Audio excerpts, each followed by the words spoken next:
Olá! Você já se imaginou sobre uma areia movediça, de uma luta constante contra ela, de um desespero, de um nível de ansiedade, um gasto de energia e muitas vezes essa luta em vão? Pois é, eu gosto muito de usar essa metáfora para ilustrar sobre o tema que a gente vai falar hoje: ansiedade. Vem comigo?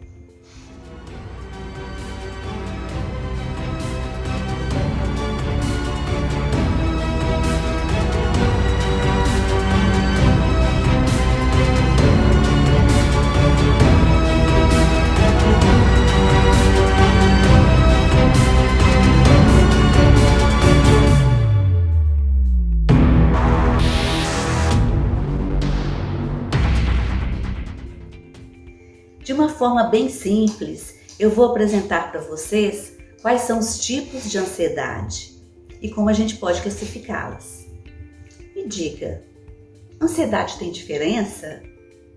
Aqui vocês vão ter a oportunidade de saber quais são os sintomas da ansiedade, principalmente quando ela está aflorada. Vocês vão entender que fobias ou medos, eles estão classificados dentro dos transtornos de ansiedade, segundo o Manual Diagnóstico e Estatístico de Transtornos Mentais da Associação Americana de Psiquiatria. Se existe ansiedade positiva, como que essas informações elas são imprescindíveis e importantes para a autoanálise e também como informações para ajudar as pessoas que a gente conhece, que podem também sofrer dos mesmos sintomas. Mas de que forma que a gente pode ajudar? Encaminhando essas pessoas, ou eu, devido à minha autoanálise, também eu devo ir fazer uma consulta a fim de confirmar o diagnóstico. As pessoas, os profissionais que eu devo procurar, ou um psicólogo ou um psiquiatra.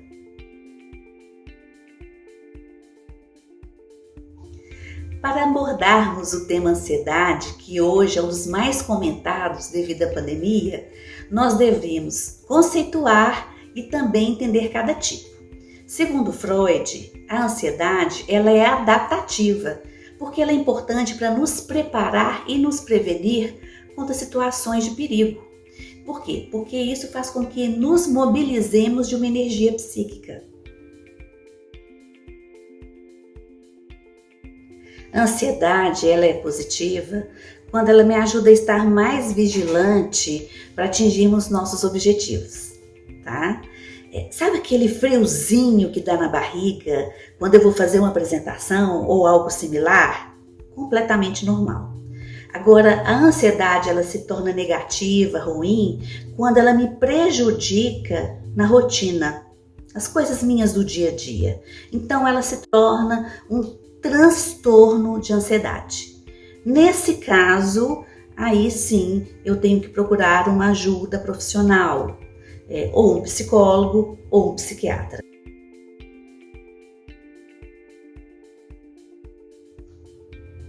Primeiro tipo de ansiedade é o transtorno de ansiedade generalizada. Esse tipo de transtorno é o mais comum deles. Tá? É aquele tipo que a pessoa está muito ansiosa, com aquelas preocupações constantes o tempo inteiro, frequentes o tempo inteiro. A pessoa não para de ficar preocupada, ela não para de ficar ansiosa. Isso causa até um prejuízo no seu convívio familiar, social, profissional. Isso geralmente gira até em torno de 6 meses. Os principais sintomas: falta de concentração, dificuldade para dormir ou insônia, inquietação, irritabilidade, sensação de estar com os nervos à flor da pele.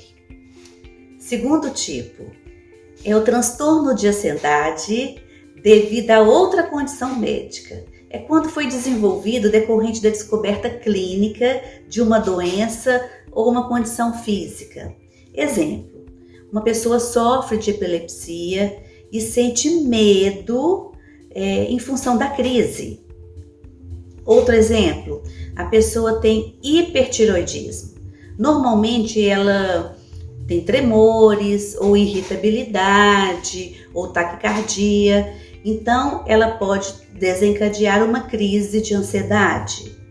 Os sintomas mais comuns: crise de ansiedade ou crise de pânico.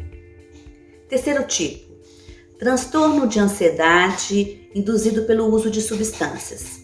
É quando a pessoa faz o uso excessivo de drogas ilícitas, seja a maconha, a cocaína, ou o excesso de cafeína, de álcool, de medicamentos como anfetamina e opioides. O paciente ele é cometido por preocupações excessivas, isso prejudica muito as suas rotinas, inclusive ele pode até sofrer ataques de pânico, junto ou separadamente do uso dessas substâncias. Quarto tipo: agorafobia. É quando a pessoa ela não se sente segura no local onde ela se encontra. Então ela tem um nível de ansiedade muito grande. O medo de ser atacada, o medo de se travar diante do perigo. Então o que acontece? Ela recusa voltar nesse local ou então pede uma companhia. Quinto tipo: é o transtorno de ansiedade por separação. É mais comum em crianças, apesar de que podem aparecer em adultos também. Trata-se de um medo exacerbado em relação à separação por apego. Exemplo: mudança de casa, separação de animais, animais de estimação, separação de um brinquedo, de um objeto específico, ou separação de uma pessoa determinada. Os principais sintomas, quando existe essa separação, uma dificuldade de concentração, de sociabilizar. A criança ela fica mais triste, mais apática, e dependendo da idade ela pode ter medo do escuro, ela pode ter medo de acidentes, inclusive acreditar que pode haver situações que vão causar perigo.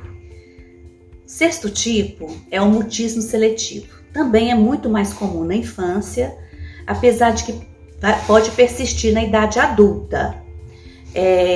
Quando a pessoa não consegue interagir no ambiente social. Ela não conversa com as pessoas e quando alguém tenta conversar com ela, ela não responde. E os principais sintomas, ela exprime um nível de ansiedade muito grande em suas relações interpessoais. O sétimo tipo são as fobias específicas, as muito bem conhecidas, o medo de voar, de avião, o medo de altura, o medo de elevador. Isso causa, além do sentimento do medo, um nível de ansiedade e de estresse. E dependendo da ansiedade, do nível de intensidade, isso pode apresentar sintomas de pânico. Oitavo tipo é o transtorno de ansiedade social ou fobia social. É quando a pessoa ela sente aquele medo ou ansiedade quando ela é exposta. É porque ela se sente avaliada pelos outros. Vou dar um exemplo muito comum. É o medo de falar em público. Dependendo da situação, existem diferentes graus. Então ela pode, com certeza, desencadear uma crise de pânico. Nono tipo, transtornos de pânico ou crise de pânico. Quando a pessoa é acometida por um surto repentino de medo ou um desconforto geral. E os principais sintomas são sudorese, uma taquicardia, uma falta de ar, aquela dor no peito, tremores, formigamento, aquele sentimento que pode morrer a qualquer momento ou até perder o controle. Isso pode durar de minutos ou até meia hora. Décimo e último tipo é o transtorno de ansiedade não especificado. São casos de ansiedade que não estão enquadrados nesses outros que eu já apresentei para vocês, mas que também demonstram, na verdade, sentimentos tão ruins e persistentes. Pessoal, eu quis apresentar para vocês de uma forma bem simples e objetiva o conceito de ansiedade, ansiedade positiva e os vários tipos de ansiedade.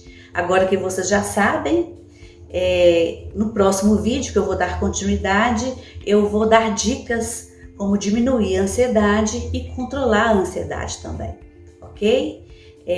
Eu quero aproveitar essa oportunidade para agradecer todas aquelas pessoas que se inscreveram no canal e principalmente aqueles que deram a sugestão desse tema da ansiedade que nós estamos falando aqui hoje, tá bom?